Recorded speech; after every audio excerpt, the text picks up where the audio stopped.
कि मेरे साथ सब कुछ बहुत अच्छा होगा। इस फेथ के साथ आप घर से अपना दिनचर्या शुरू कीजिए।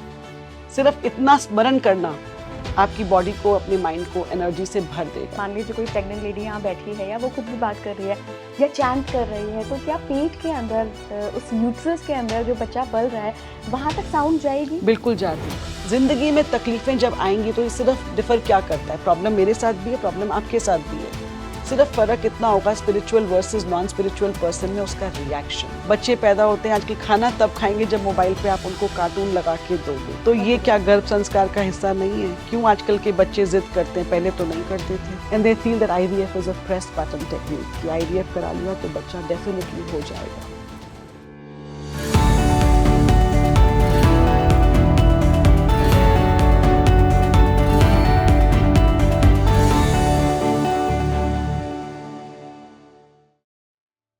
नमस्कार इंडिया, आप देख रहे हैं स्पीकिंग ट्री। मैं हूं आपके साथ हिला गोस्वामी और आज के पॉडकास्ट में बहुत ही स्पेशल टॉपिक लेकर आई हूं मैं। गर्भ संस्कार पे बात होगी।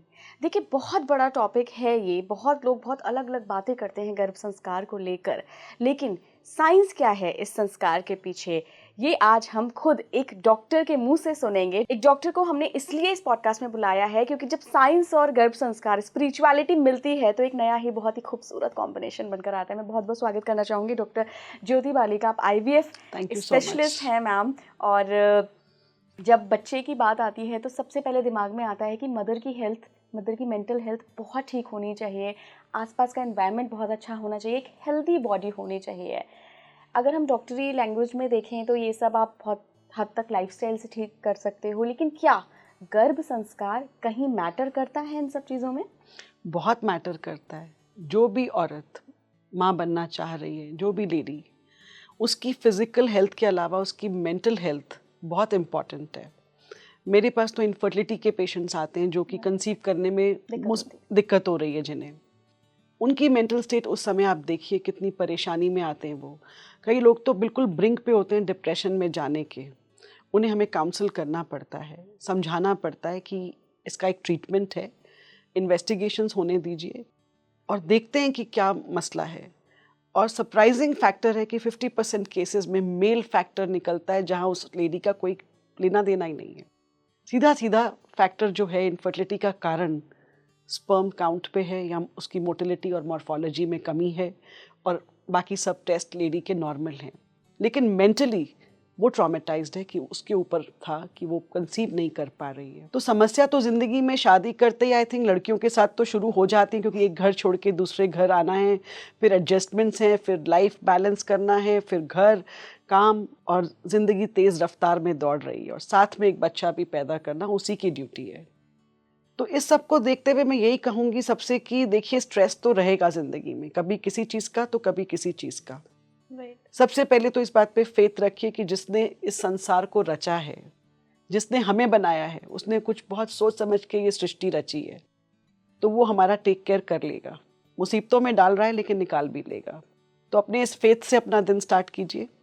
जिसको भी मानते हैं पहले तो उसकी 5 मिनट उसको ध्यान करके सुबह बिल्कुल दिल से और फेथ के साथ, यकीन के साथ कि मेरे साथ सब कुछ बहुत अच्छा होगा, इस फेथ के साथ आप घर से अपना दिनचर्या शुरू कीजिए। सिर्फ इतना स्मरण करना आपकी बॉडी को, अपने माइंड को एनर्जी से भर देगा। उसके बाद जो जिंदगी की सारी मुसीबतें, वो तो हम हर रोज जाके फाइट करते हैं और रात को आके बोलते हैं आज का दिन निकल गया, शुक्रिया, ग्रैटिट्यूड। और फिर आप सो जाइए सारी प्रॉब्लम्स उस ऊपर वाले को छोड़कर। और फिर जहाँ तक बात आती है मेंटल हेल्थ की, इन लड़कियों को मैं यही कहूँगी कि देखिए, ये फेज़ है, निकल जाएगा, उसके बाद कोई दूसरा फेज़ आएगा।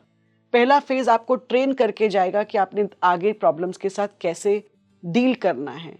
पहली बार हो सकता है आप परेशान हो जाए, सेकंड टाइम आप एक्सपीरियंस्ड होंगे, थर्ड टाइम आप बिल्कुल उसको कॉन्फिडेंटली डील कर पाएंगे। कोई प्रॉब्लम अगर आएगी तो, अगर प्रॉब्लम आई है तो हर प्रॉब्लम का एक सल्यूशन होता है। तो फिजिकल हेल्थ तो है ही है, मेंटल हेल्थ को आई थिंक थोड़ा सा अगर आप इस तरफ चले जाएं कि इस फेथ के साथ ज़िंदगी जिएं तो बहुत अच्छा हो जाएगा, जिसको भी आप यकीन करते हैं। तो मैं सबसे यही कहती हूँ कि स्ट्रेस तो कोई जवाब नहीं है, स्ट्रेस का तो आप ही को अपने लिए खुद रास्ता ढूंढना है। या तो स्पिरिचुअलिटी में चले जाइए, या कोई स्ट्रेस बस्टर, जो चीज़ आपको अच्छी लगती है टाइम उसमें व्यतीत कीजिए, या अपनी कोई हॉबी उसमें टाइम बिता दीजिए। मैम, महाभारत की एक घटना याद आ रही है मुझे, जहाँ पे गर्भ संस्कार का मतलब एकदम प्रूवन रिकॉर्ड है। मैं तो यही कहूँगी कि जब अभिमन्यु की बात कर रहे हैं आप। पेट में अभिमन्यु थे, ये तो स्टोरी पूरा बहुत इम्पॉर्टेंट है हमारे हिंदू माइथोलॉजी के हिसाब से, कि अभिमन्यु को अपनी माता की कोख से ही पता था कि वो चक्रव्यूह कैसे तोड़ना है, लेकिन सुनते सुनते सुभद्रा सो गई थी जब अर्जुन ने उन्हें चक्रव्यूह का पूरा भेद ना बताया, बाहर निकलने का भेद वो नहीं सुन पाई थी। तो अभिमन्यु की मृत्यु उसी चक्रव्यूह में हो गई थी।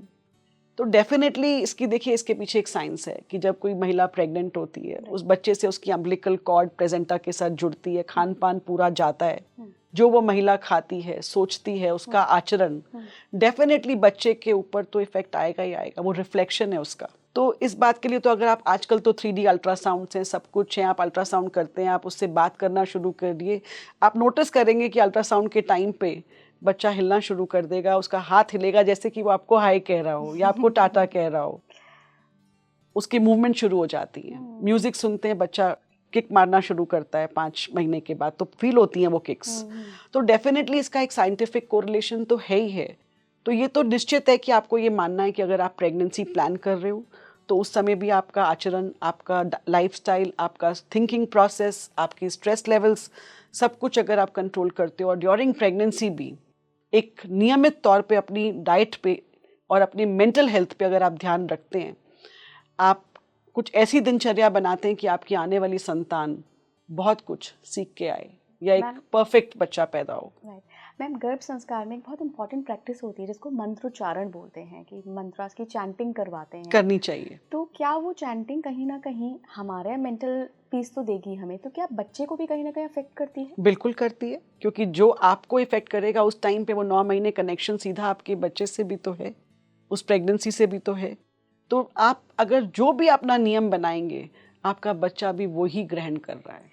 कैसे मैम? थोड़ा सा साइंटिफिक लैंग्वेज में मैं समझना चाहती हूँ कि क्या, जैसे हम अभी बात कर रहे हैं और मान लीजिए कोई प्रेग्नेंट लेडी यहाँ बैठी है या वो खुद भी बात कर रही है या चैंट कर रही है, तो क्या पेट के अंदर, उस यूट्रस के अंदर जो बच्चा पल रहा है, वहाँ तक साउंड जाएगी? बिल्कुल जाती है, बिल्कुल जाती है। ये प्रूवन है कि वो बच्चा सुनता है, वो आपकी बात को सुन रहा है। यही तो अभी हमने डिस्कस किया कि अभिमन्यु को चक्रव्यूह तोड़ना कैसे आता था, लेकिन बाहर निकलना नहीं आया क्योंकि वो सुन ही नहीं पाई थी उसकी माँ। अगर उस बात को हम समझें और फिर अल्ट्रासाउंड जो मैं बता रही हूँ अभी आपको, आप देखिए उसकी मूवमेंट, आप फील करते हैं किक्स 5 महीने के बाद। हम बोलते हैं किक काउंट रखो, क्योंकि सारा टाइम तो हम प्रेगनेंसी मॉनिटर नहीं कर सकते अल्ट्रासाउंड पेट पे रख के। हम उस लेडी को हमेशा प्रेगनेंसी में, गायनोकोलॉजिस्ट हम यही बताते हैं कि आप अपने बच्चे की मूवमेंट का ध्यान रखिए, ताकि इससे पता चलता है दिन में इतनी मूवमेंट्स थी, वेलबींग है बच्चे की। तो कहीं ना कहीं वो जीती जागती चीज़ पल रही है आपके अंदर, तो वो क्यों नहीं सुनेगी? कान बने हुए हैं, कहीं ना कहीं कुछ तो है, खाना पीना सब लिया जाता है। कुछ कुदरत ने ऐसा सिस्टम बनाया जिसे आप रेप्लिकेट तो नहीं कर पाए अभी तक। ठीक है, IVF तक हम पहुंच गए कि हमने रेप्लिकेट कर लिया, बट ये जो आर्टिफिशियल वूम्स बनेंगे तब की तब देखेंगे। बट फिलहाल तो जो नेचर ने बनाया उसी को हम एक्सेप्ट करेंगे। डेफिनेटली। गर्भ संस्कार में महिला के साथ साथ एक मेल की क्या इम्पोर्टेंस होती है, उसका क्या कंट्रीब्यूशन होना चाहिए? मेल का कंट्रीब्यूशन डेफिनेटली उस प्रेग्नेंट लेडी को, बच्चा उसका भी है, अंश उसका भी है, लेकिन जननी तो माता ही, वो तो एक औरत ही है। तो एक मेल को उस समय अपने वाइफ के साथ थोड़ा सा सपोर्टिव होना चाहिए और टेक केयर करना चाहिए। इंडियन सोसाइटी में सबसे बड़ी प्रॉब्लम जो एजुकेटेड फैमिलीज में भी है कि लड़कियों को तो हर कोई प्रिपेयर करता है कि भाई शादी करनी है, तुम बड़ी होके शादी करोगी, तुम दूसरे घर जाओगी, तुम पराया धन हो।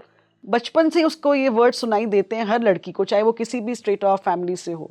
मैंने कभी किसी लड़के को ये कहते हुए माँ बाप को ये नहीं सुना कि तुम्हारी शादी होगी, तुम्हें अपनी वाइफ को टेक केयर करना है, या तुम्हें अपने माता पिता को एक तरफ रखना, देखना है, और दूसरी तरफ तुम्हें अपनी फैमिली, नई फैमिली स्टार्ट करनी है और उसको बिल्ड करना है, तो तुम्हारे वाइफ के प्रति तुम्हारी क्या ड्यूटीज होंगी। मैंने ऐसा कोई संस्कार कभी सुना नहीं आज तक। आपने सुना है? नहीं सुना। तो मतलब टेक केयर करना, आई थिंक उस मेल की भी जिम्मेदारी बनती है कि अपनी वाइफ का ध्यान रखे। आफ्टर ऑल वो आने वाली संतान उसकी भी उतनी ही है जितनी उस लेडी की है। आप इक्वल पार्टनर्स हो, तो आपकी ड्यूटीज बनती हैं उसकी तरफ। रेगुलर चेकअप पे लेके जाना, साथ में जाना, सपोर्टिव होना, समझना हर बात को, टेक केयर करना और सारे चेंजेस जो बॉडी में आएंगे प्रेगनेंसी के दौरान, जितने सिम्टम्स होते हैं, हर चीज़ में इन्वॉल्वमेंट रखना, आई थिंक उसकी ड्यूटी है। स्पिरिचुअल माइंडसेट के बारे में क्या आप कहना चाहेंगे कि स्पिरिचुअल माइंडसेट पेरेंट्स का संतान के उज्जवल भविष्य में कितना रोल प्ले करता है? ये आपको वो स्ट्रेंथ देता है जो दिखती तो नहीं है। अब हम एयर के ऊपर जिंदा हैं, हमें एयर दिखती तो नहीं है, लेकिन मालूम तो है कि हम एयर के ऊपर जिंदा हैं। तो ऐसे ही ये स्पिरिचुअल पावर, अगर आप इसे ग्रहण कर लेते हैं या इसे एक हिस्सा बना लेते हैं ज़िंदगी का, आप एक स्ट्रॉन्ग माइंड के साथ रहते हैं। ज़िंदगी में तकलीफ़ें जब आएंगी तो ये सिर्फ डिफ़र क्या करता है, प्रॉब्लम मेरे साथ भी है, प्रॉब्लम आपके साथ भी है, सिर्फ फ़र्क इतना होगा spiritual versus non spiritual person में, उसका रिएक्शन, आप उसकी तरफ रिएक्ट कैसे करते हैं। हो सकता है जो पर्सन स्पिरिचुअल नहीं है वो पैनिक कर जाए, लेकिन जो स्पिरिचुअल है वो अपना रास्ता बना के वहाँ से निकल जाएगा और वो एक्सपीरियंस्ड कहलाएगा क्योंकि उसने उस प्रॉब्लम को सॉल्व किया था। लेकिन जो धराशायी हो गया या कोलैप्स कर गया या एंग्जाइटी में चला गया, वो लूज़र हो गया, उसे पता ही नहीं चला कि हुआ तो हुआ क्या मेरे साथ। मैम, आपने बहुत सारे केसेस देखे होंगे, चूँकि आप IVF स्पेशलिस्ट हैं, जहाँ पर आपने बहुत सारी मदर्स को कंसीव करते हुए देखा होगा। कभी आपको कोई ऐसे केसेस याद आ रहे हैं कि जहाँ पे आपने एक बहुत स्पिरिचुअल मदर्स देखी हो, एक ग्रुप देखा हो जहाँ थोड़ा टेंशन, एंजाइटी, और फिर उनके जो बच्चे हैं उनमें उस चीज़ का असर देखा हो? नहीं, ऐसा तो मैंने इतना लंबा स्टडी फॉलो नहीं किया, बट मैं इतना देखती हूँ कि पेशेंट्स दो तरह के आते हैं कभी कभी। जैसे एक होते हैं जो बिल्कुल सरेंडर कर देते हैं और वो उस ऊपर वाले के ऊपर रहते हैं, ऊपर भगवान और नीचे डॉक्टर। ऐसे पेशेंट्स अक्सर प्रेग्नेंट होकर क्लिनिक से चले जाते हैं। जो फंसी पेशेंट्स होते हैं, जो ज़्यादा मतलब नहीं बिलीव रखते अपने ऊपर वाले पे भी और ना अपने डॉक्टर पे, कहीं ना कहीं वो तकलीफ़ ज़्यादा पाते हैं। ये तो मैंने देखा है, ये मेरा एक्सपीरियंस है। बट और जो वहाँ के डॉक्टर, एक यहाँ के डॉक्टर, दोनों पे यकीन करना पड़ेगा, करना पड़ेगा, ऑप्शन कोई नहीं होता है उस समय। क्या एडवाइस देना चाहेंगे आप जो लोग कंसीव कर चुके हैं या कंसीव करने वाले हैं? क्योंकि हम गर्भ संस्कार में कंसीविंग के बाद का तो इम्पोर्टेंट होता है, लेकिन आप कंसीव करने के पहले आपका लाइफस्टाइल चेंजेस, अपनी लाइफस्टाइल चेंजेस की तरफ ध्यान दीजिए कि आप क्या खा रहे हैं। अपनी डाइट पे ध्यान दीजिए, न्यूट्रिशियस डाइट लीजिए, 7 से 8 घंटे की नियमित स्लीप। मोबाइल को 1 घंटा पहले दूर रख दीजिए अपने से, साइलेंट पे, और उसका डिस्टेंस भी इम्पॉर्टेंट है कि आप कितनी दूरी पे अपना मोबाइल रख रहे हैं। रेडिएशन से, आफ्टर ऑल, बच्चे पैदा होते हैं आजकल, खाना तब खाएंगे जब मोबाइल पे आप उनको कार्टून लगा के दोगे। तो ये क्या गर्भ संस्कार का हिस्सा नहीं है? क्यों आजकल के बच्चे जिद करते हैं, पहले तो नहीं करते थे। इसको आप कैसे गर्भ संस्कार से जोड़ रहे हैं? जितनी मदर्स हैं सब व्हाट्सएप पे अगर होंगी तो बच्चे भी तो पैदा होते ही फिर मांगेंगे ना मोबाइल और गैजेट्स आपसे। तो इसका क्या पेट में बच्चा होने से मदर उस टाइम अगर मोबाइल चला रही है, इससे भी फर्क पड़ता है? बिल्कुल पड़ता है, क्यों नहीं पड़ता। आप नोटिस करिए ये चीज़ सोसाइटी में। आप खुद एक बच्चे की माँ अभी, आप देखिए आपका बच्चा जल्दी से मोबाइल आप जब घर पे टेबल पे रखती हैं, क्या वो नहीं उठाता है मोबाइल? वो आपको देखता है मोबाइल यूज़ करते हुए, क्या उसे नहीं पता? आजकल मैंने 3-3 साल के बच्चों को देखा है व्हाट्सएप ऑपरेट कर लेते हैं, व्हाट्सएप पे खोल लेते हैं मैसेज, फ़ोन डायल करके बैठ जाते हैं। वो पढ़ना बाद में आता है, लेकिन पता नहीं वो कैसे मैनेज करते हैं, लेकिन कर लेते हैं। 5 साल के बच्चों को मैंने फ़ोन यूज़ करते देखा है, कॉन्फिडेंटली यूज़ करते हैं। प्रेगनेंसी के पहले क्या तैयारियां करनी चाहिए एक मदर को? अपना diet, lifestyle, pattern of sleep ध्यान दें, स्ट्रेस फैक्टर्स को रिड्यूस करें, एक एक्सरसाइज का शेड्यूल डालें और पॉजिटिव थॉट्स, पॉजिटिव रहने की कोशिश करें। स्ट्रेस तो सबकी ज़िंदगी में। अब फिर बात वहीं आती है कि हर एक का अपना मेथड है स्ट्रेस को डील करने का। मेरा मेथड तो स्पिरिचुअलिटी है। कैसे करते हैं आप? सुबह उठ के मेरा नियम है, जितने बजे भी नींद खुलेगी मैं 5 से 10 मिनट बैठ के पहले तो ग्रैटिट्यूड कि जो दिया ज़िंदगी में बहुत अच्छा दिया, उसके बाद आगे के लिए प्रेयर कि जो होगा बहुत अच्छा होगा, कंट्रोल आपके पास है, मैं अपना कर्म कर रही हूँ। इस हाथ में इतनी शफा देना कि जो आए लेके जाए। And I think वो है। वो मिलता है, स्ट्रेंथ तो मिलती है, कहीं ना कहीं स्ट्रेंथ तो मिलती है। अभी ऑफ द कैमरा मैम हम आपकी मैनिफेस्टेशन पे बात कर रहे थे। आप बिलीव करती हैं मैनिफेस्टेशन में? मैं बिलीव करती हूँ लॉ ऑफ अट्रैक्शन पे, मैं बिलीव करती हूँ पावर ऑफ मैनिफेस्टेशंस पे, कि आप जैसा सोचोगे आप वो ही पाओगे। कोरा कागज़ है, आप जैसा चाहोगे, आपका थॉट जैसा है आपको आगे वैसा ही मिलेगा। आप नेगेटिव थॉट्स में रहोगे, नेगेटिविटी मिलेगी। आप पॉजिटिव सोचोगे, आपको पॉजिटिव मिलेगी। जितने पेशेंट्स आते हैं राइट। मैं सबको कहती हूँ कि ये किताब ज़रूर पढ़ के आना। जब भी आप जब IVF से गुजर रहे होते हो, इतने स्ट्रेस में आते हैं मरीज, मैं सबको एक किताब का नाम बताती हूँ जिसका नाम है secrets by Rhonda Byrne. It was one of the best sellers in the world.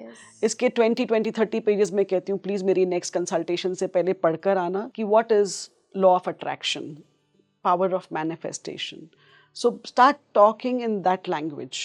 Ki yes, I will conceive. Yes, I will have a baby. And certainly it works out better for people who are positive. Science एक तरफ है, वो जो results होंगे उनके test के, हो सकता है उनका अंडे की क्वालिटी अच्छी नहीं है, या उनका AMH कम है, या उनकी एज निकल चुकी है, या स्पर्म क्वालिटी नहीं है। वो साइंटिफिक एडवाइस हम जरूर देंगे आपको कि अगर ऐसे नहीं हो सकता बच्चा तो आप डोनर एग ले लीजिए। अगर आपकी यूट्रस नहीं काम दे रही तो हो सकता है सरोगेसी हो। बट अल्टीमेट गोल आपने क्या मांगा था कि मुझे एक बच्चा चाहिए। अब वो परमात्मा ने कैसे आपका अरेंजमेंट किया वो साइंटिफिक चीज़ अलग है, स्पिरिचुअलिटी अलग है। बट दोनों ही सिचुएशंस में बीच का रास्ता ये कि आपको स्टेबल रहना है, और आपको पॉजिटिव रहना है, और आपको स्पिरिचुअल रहना है, और आपको पावर ऑफ मैनिफेस्टेशन में मैं तो बिलीव करती हूँ। और मैं जितने भी कपल्स आते हैं, कितने भी educated MNC couples also, I ask them to read this book and then start with the journey of that treatment. कई बच्चे हमने ऐसे देखे हैं मैम, बचपन से स्पिरिचुअल माइंडसेट होता है, लाइक बचपन से वो बचपन में आप उनको मंत्र सुनाओगे सो जाएंगे, गाने सुनाओगे चिढ़ जाएंगे। धीरे धीरे जब वो बड़े होते हैं तब भी उनको आप देखोगे स्पिरिचुअलिटी की तरफ ज़्यादा मैं ये नहीं कहती हूँ कि आप सारा दिन बैठ के स्पिरिचुअलिटी की बात एक 5 साल का बच्चा करे। उसे सब कुछ पता होना चाहिए, उसके टेस्ट की मूवीज पता होनी चाहिए, बुक्स पता होनी चाहिए। It is a part of wholesome होना चाहिए। मैं ये नहीं कहती हूँ कि आप गाने मत सुनिए या मूवीज मत देखिए, आप सब कुछ कीजिए, बट अपना जो इनर कोर है, वो फेथ जो हमारा है, वो हमारे संस्कारों में है, उसको इंटैक्ट रखिए। क्या डिजीजेस जो पेट में ही बच्चे को हो जाती हैं, क्या आप इसको शायद कुछ मेडिकल टर्म में birth disease, congenital anomalies, yes, तो वो क्या गर्भ संस्कार से डील हो सकती हैं? नहीं, देखिए कंजेनाइटल एनोमलीज जो हैं वो इससे डील नहीं होती हैं, वो जेनेटिक्स होता है। या कई बार वो किसी बेवजह से भी हो सकती है जिसका कारण हम ना ढूंढ पाएँ। वो 2% ही रहता है रिस्क कंजेनाइटल एनोमलीज का, लेकिन आजकल ट्रीटमेंट्स इतने अच्छे हैं, स्कैन्स हो जाते हैं, पता लग जाता है, टाइम से पहले टर्मिनेट हो जाती हैं प्रेगनेंसीज कि ऐसा बच्चा क्यों संसार में आए और वो क्यों सफ़र करे। तो आजकल तो बहुत कुछ है, सारे टेस्ट्स हो जाते हैं, फिर जेनेटिक टेस्टिंग करवा सकते हैं उसके पहले या बाद में। अच्छा। तो चीज़ें पता लग जाती हैं, तो सफरिंग कम हो जाती है पेरेंट्स के लिए भी, और ऐसी संतान क्यों पैदा की जाए जिसमें कोई कंजेनाइटल डिफेक्ट हो। अगर वो करेक्टेबल नहीं है, लाइफ के साथ कंपैटिबल नहीं है, तब भी पता लग जाता है। कंपैटिबल है या करेक्टेबल है तो वो भी मालूम चलता है, बट इसका गर्भ संस्कार से कोई वो नहीं है। रामायण में एक जिक्र आता है जहाँ पर सीता जी जब चली जाती हैं, जब उन पे वो धोबी वाली जो घटना हुई थी, उसके बाद वो राज्य छोड़कर चली जाती हैं व्यास जी के आश्रम में। वहाँ पर व्यास जी उनको समझाते हैं कि अभी तो प्रेग्नेंट हो तो बिल्कुल माइंडसेट अपना ठीक रखो, अब बिल्कुल सोचो मत, एकदम स्पिरिचुअल हो जाओ और मेंटल टेंशन मत लो। ऐसा जिक्र एग्जैक्टली वो कुछ और चौपाइयाँ और कुछ और श्लोक हैं, बट मैं बहुत लेमैन लैंग्वेज में बता रही हूँ। तो वाकई में ऐसे मदर अगर बहुत स्ट्रेस में कंसीव कर लेती है तो वो अपने आप पे कंट्रोल करके संतान को ठीक तरीके से जन्म दे सकती है? बिल्कुल दे सकती है, क्योंकि उस चीज़ को उस समय हमें प्रायोरिटी रखना है, बाकी सारी चीज़ें बाद में डील हो सकती हैं। जितने भी पेशेंट्स आते हैं, कई बार हम उन्हें वो बताते हैं हमें कि उनकी कोई समस्या अगर है या घर में कोई तकलीफ है उस समय, तो मैं उन्हें कहती हूँ कि ये बाद में डील करेंगे हम, इससे डिस्कनेक्ट करो, अभी फोकस अपनी प्रेगनेंसी पे रखो। कंसेप्शन के लिए फादर की स्पर्म क्वालिटी भी अच्छी होनी चाहिए? बिल्कुल अच्छी होनी चाहिए। बीज तो वहीं से है ना, अंडा और स्पर्म दोनों मिलके एम्ब्रियो बनाते हैं, भ्रूण जिसे हम बोलते हैं। और जो धरती है वो यूट्रस की लाइनिंग है, जिसे हम सॉइल कहते हैं, या बच्चेदानी की परत। तो तीनों चीज़ें इंपॉर्टेंट हैं, ये तीनों फैक्टर्स इंपॉर्टेंट है एक बच्चे के जन्म के लिए। क्या फादर की हेल्थ एंड मेंटल हेल्थ दोनों मैटर करती हैं स्पर्म क्वालिटी में? फिजिकल हेल्थ से ज़्यादा रिलेशन है इसका, मेंटल हेल्थ से उतना नहीं है। ये फैक्टर्स, क्योंकि एक मेल के लिए age factor compare to a woman लंबा रहता है, स्पर्म्स ठीक रहते हैं एक लंबी एज तक। बट आजकल जो प्रचलन चल रहा है सिगरेट स्मोकिंग, जो चेन स्मोकर्स हैं, उनको मैं कहूँगी कि थोड़ा इस पे कंट्रोल करेंगे। और यंग बॉयज़, स्कूल गोइंग और कॉलेज गोइंग बॉयज़, ये जब जिम में जाते हैं, जिम ट्रेनर्स की एडवाइस पे सप्लीमेंट्स ले लेते हैं, और मसल मास बनाने के लिए पीयर प्रेशर, फ्रेंड सर्कल में अच्छा लगता है इनको। और फिर यही यंग बॉयज़ जब शादी करते हैं कुछ सालों के बाद हमारे पास आते हैं, यंग लड़के होते हैं और स्पर्म काउंट 0, एज़ोस्पर्मिया या फिर लो काउंट, मोटिलिटी कम, मॉर्फोलॉजी कम। फिर हम इनसे जब हिस्ट्री पूछते हैं कि क्या कभी आप जिम जाते थे? हाँ मैम जाते थे। सप्लीमेंट्स लेते थे? हाँ मैम जिम ट्रेनर ने दिए थे। भर भर के लेते थे, तब हमारे मसल मास, मेरी फोटो देखो कितनी अच्छी आती थी। And that is where it is so sad कि हमारे यंग जनरेशन को मैं समझाना चाहूँगी कि प्लीज़ आप जिम जाइए, एक्सरसाइज कीजिए, वर्कआउट कीजिए, but do not take any testosterone or supplements which are given to you. No preparation should contain any hormones, any substance which is not good for your health. So parents also should look into it. Definitely ma'am. अच्छा, generally हमारी ऐसी desire होती है, parents की ऐसी desire होती है कि बच्चा आ रहा है तो बिल्कुल ऐसा हमारे अकॉर्डिंग बच्चा होना चाहिए। अगर हम एक पर्टिकुलर जॉब से आ रहे हैं, एक पर्टिकुलर या कोई काम हम करना चाहते तो नहीं कर पाए, तो हमारा बच्चा शुरुआत से वैसे ही उसी फील्ड की तरफ इंक्लाइंड रहे, तो ये कितना हद तक ठीक है? देखिए, मेरा ओपिनियन, मैं एक पूरे ऐसे जॉइंट परिवार से हूँ जहाँ हम लोग 11 लोग डॉक्टर्स हैं, 7 डेंटिस्ट और 4 मेडिकोज। मैं इतनी बड़ी फैमिली, जॉइंट फैमिली से हूँ, सब लोग डॉक्टर्स हैं उस घर में। ये इच्छा रखना सबकी स्वाभाविक है कि हमारी नेक्स्ट जनरेशन भी डेंटिस्ट बने या डॉक्टर बने, कहीं ना कहीं। लेकिन हम ये भूल जाते हैं कि आप सिर्फ उस बच्चे के लिए एक माध्यम है संसार में आने के लिए, वो आपकी प्रॉपर्टी नहीं है। करेक्ट? आपने उसे पैदा किया है, ठीक है, आपको भगवान ने वो ड्यूटी दी है कि आप उसका पालन पोषण करेंगे, आप उसका भाग्य लिखने का भी अधिकार आपको मिला है ऊपर वाले से, राइट? बट कहीं ना कहीं वो एक इंडिविजुअल है, वो कुछ चीज़ों के साथ, कुछ क्वालिटीज़ के साथ वो संतान आपके घर में आई है। मे बी जब वो पालने में है, लोग कहते हैं पालने में ही पूतों के पैर समझ में आ जाते हैं, बट जब वो बच्चा बड़ा होने लगता है, उसका एप्टीट्यूड, उसकी परफॉर्मेंस सोशली, एकेडमिकली, आपको बहुत चीज़ें, उसकी क्वालिटीज़, वो किस चीज़ में अच्छा है, आपको देखना होता है एज एन इंटेलिजेंट पर्सन, और असेस करना होता है कि वो बच्चा बना किस चीज़ के लिए। फिर जब राइट टाइम आता है करियर चूज़ करने का, वो होता है जब बच्चा 8-9 क्लास ख़त्म कर रहा होता है, 10th में जा रहा होता है, तब ये डिस्कशंस हर परिवार में शुरू हो जाते हैं।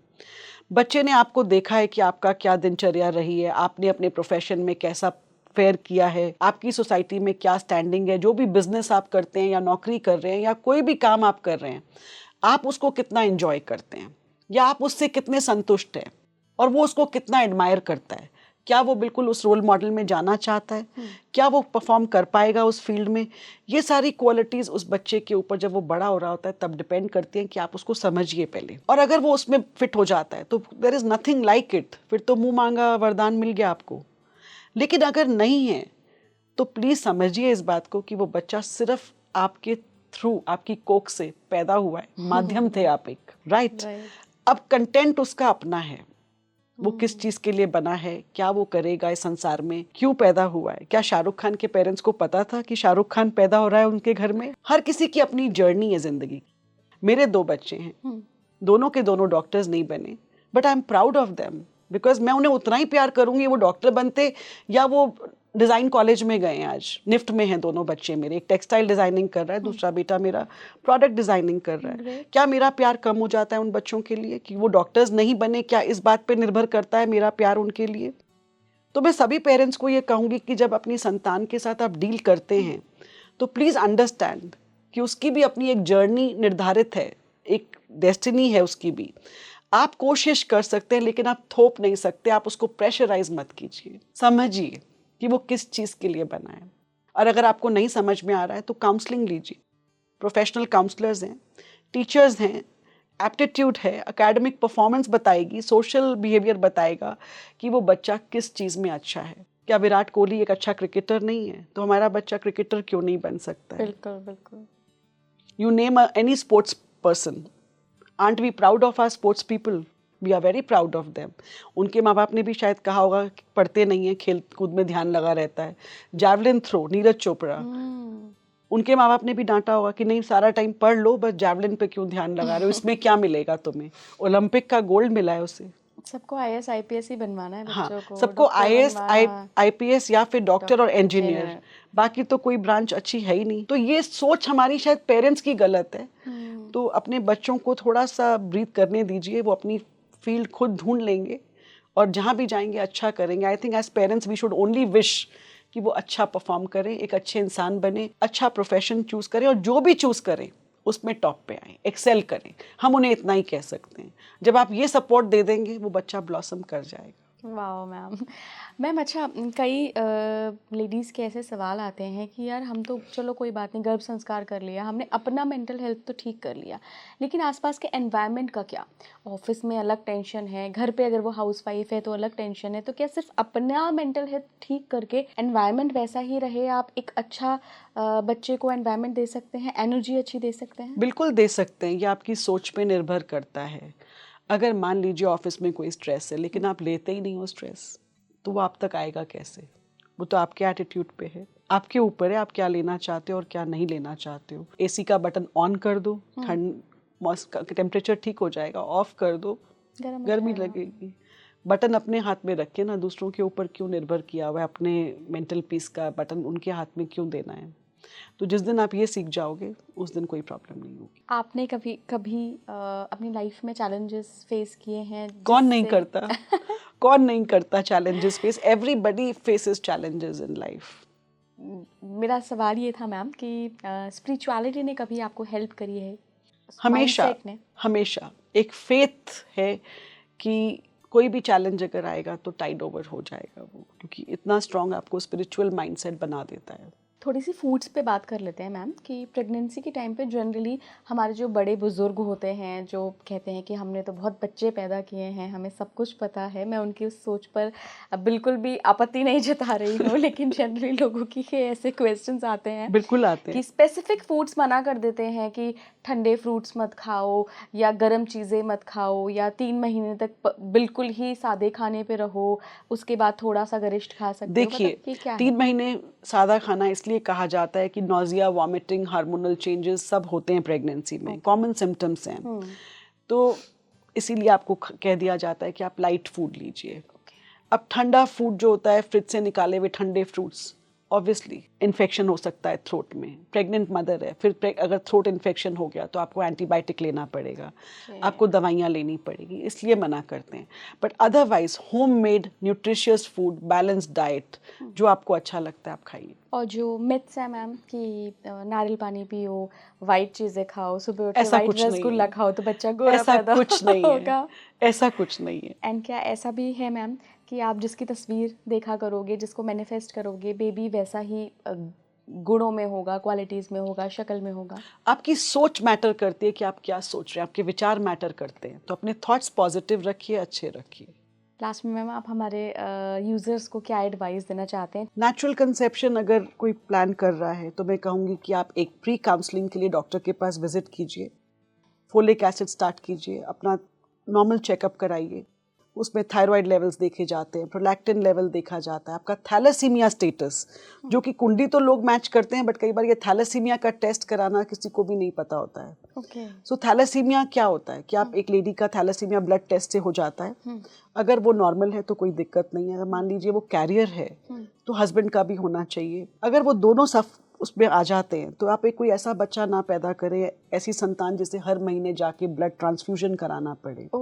तो कितना ज़रूरी है प्रेग्नेंट होने से पहले ये टेस्ट कराना। रुबेला है, इम्यूनाइजेशन है, नहीं है, देखने चाहिए हमें चीज़ें। एक बेसिक डिस्कशन अगर आप एक नॉर्मल विजिट करते हैं कि आप प्लान कर रहे हैं प्रेगनेंसी, तो your doctor will be able to guide you better, do all these pre checkups and then you can plan to conceive. And once you conceive, then again you are under supervision of a doctor. Regular advices will be there. Food क्या लेना है, nutritious food लेना है, mind, body और soul को align कीजिए. ये सब कुछ sync में होना चाहिए. Right? After which people who go for IVF treatment, I always tell them, your outlook is important. Problem तो सबके लिए same है. जी. लेकिन आपका अप्रोच या आपका एटीट्यूड आपको दूसरों से अलग करता है. मैं 2 उनको एडवाइजेस देती हूँ. एक तो ये किताब जो मैंने अभी मेंशन किया था, सीक्रेट्स, पढ़ने के लिए कि नेक्स्ट कंसल्टेशन से पहले पढ़ कर आइएगा. प्लीज़ 20 पन्ने पढ़ लीजिए, 20 मिनट लगेंगे, ज़्यादा नहीं. और उसका सार मुझे बता दीजिए आके कि आपने क्या समझा, मैनिफेस्टेशन क्या है, पॉजिटिव अप्रोच क्या है, आप कैसे उसको फेस करेंगे इस प्रॉब्लम को. दूसरी चीज़ मैं ये कहती हूँ कि आप इस किताब को पढ़ने के अलावा आप थोड़ा सा अपना माइंडसेट जो है दूसरे से बात कीजिए जो इस प्रॉब्लम से गुजर रहे हैं। कुछ और पेशेंट से हम जो हमारा काउंसलिंग ग्रुप है उनसे मिलवाते हैं कि उनकी जर्नी कैसी रही। किसी ने पहली बार में कंसीव किया, किसी ने सेकंड टाइम कंसीव किया, फेलियर कैसे फाइट किया किसी ने, और किसी का पहली बार में ही हो गया। उन दोनों पेशेंट्स में क्या अंतर था, क्या रहा उनकी जर्नी या उनका एक्सपीरियंस, वो बहुत ज़रूरी होता है जानना। तो वो सपोर्ट ग्रुप पूरा होता है। उनको उस चीज़ की काउंसलिंग डायरेक्ट डॉक्टर से ना मिलके डायरेक्ट जिसने करवाया हुआ अगर उससे कराते हैं तो बहुत एक डिफरेंट माइंडसेट हो जाता है पेशेंट का। सो ये सारा होमवर्क पूरा करने के बाद हम उन्हें कहते हैं अब आप IVF में स्टार्ट कीजिए ट्रीटमेंट। और उसके अलावा जो ART काउंसलिंग है वो पूरी की जाती है। क्या सप्लीमेंट्स लेने हैं, विटामिन B12, D3, कैल्शियम, उनके टेस्ट रिपोर्ट्स क्या है, ब्लड टेस्ट रिपोर्ट्स डिस्कस किए जाते हैं। लाइफस्टाइल क्या चल रहा है, कितने आवर्स ऑफ स्लीप है, कितने वर्क आवर्स कितने हैं, घर का एनवायरनमेंट कैसा है, ये सारे फैक्टर्स पे बात होती है। तो ट्रीटमेंट तो कोई भी दे सकता है बट ये सारी चीज़ें पहले करना ज़रूरी है एक पेशेंट को। After all she is going to conceive, so you have to make sure that she is fine not only physically but in a good mental state and in a good environment, and she should be a happy mother, then we have a happy child. एक और मेरा सवाल ma'am आपके इसी बात से मेरे दिमाग में आया कि कई बार हम देखते हैं, कई मैंने ही ऐसे केसेस सुने हैं जहाँ पे ना मेल में कोई प्रॉब्लम है ना फीमेल में कोई प्रॉब्लम है, लेकिन फिर भी कंसीविंग नहीं हो रही है, तो डॉक्टर बोलते हैं स्ट्रेस मत लो। Unexplained infertility, जहाँ हमें कोई कारण नहीं मिलता है उसे हम कह देते हैं अनएक्सप्लेन्ड इनफर्टिलिटी। क्या वो मेंटल हेल्थ की वजह से हो सकता है? नहीं, कई बार स्ट्रेस लेवल्स हाई हो सकते हैं किसी के, या हो सकता है कि दोनों बिजी हैं, इतना लाइफस्टाइल उनका इतना हेक्टिक है कि राइट टाइम पे वो मिल ही नहीं पाते हैं, राइट टाइम पे साथ ही नहीं होते हैं। और कई बार IVF क्लिनिक्स में आके कहते हैं कि हमारा तो लाइफस्टाइल ही ऐसा है, husband is travelling, husband is so busy, and they feel that IVF is a press button technique कि IVF करा लिया तो बच्चा डेफिनेटली हो जाएगा। ये नहीं है, ऐसा नहीं होता है। इसको समझना पड़ेगा कि IVF प्रेस बटन टेक्निक नहीं है। कहाँ करना चाहिए, किन पेशेंट्स के लिए एडवाइस्ड है वो आपको डॉक्टर बताएंगे। और फिर इसके लिए आपको कि 50% to 60% पर एम्ब्रियो ट्रांसफ़र रिजल्ट होता है। हर केस में 100% ऑल ओवर द वर्ल्ड कहीं भी नहीं है IVF success. So people have to slow down a little, give more time for their own self. Me time होना चाहिए सबके पास, और एक रिक्रिएशन का time as a couple they should find time. That's very very important. Thank you so much ma'am Speaking Tree के podcast में शामिल होने के लिए। काफ़ी सारी चीज़ें आई थिंक हमारे यूज़र को पता चली होंगी, और ऐसा पॉडकास्ट हमने इससे पहले हम नहीं करते हैं, बट ये बहुत नई इन्फॉर्मेशन है यूजर्स के लिए। Thank you so much for calling me and asking me this questions. I think I am glad to be here. Thank you so much. आप जुड़े रहिए स्पीकिंग ट्री के साथ। नमस्कार।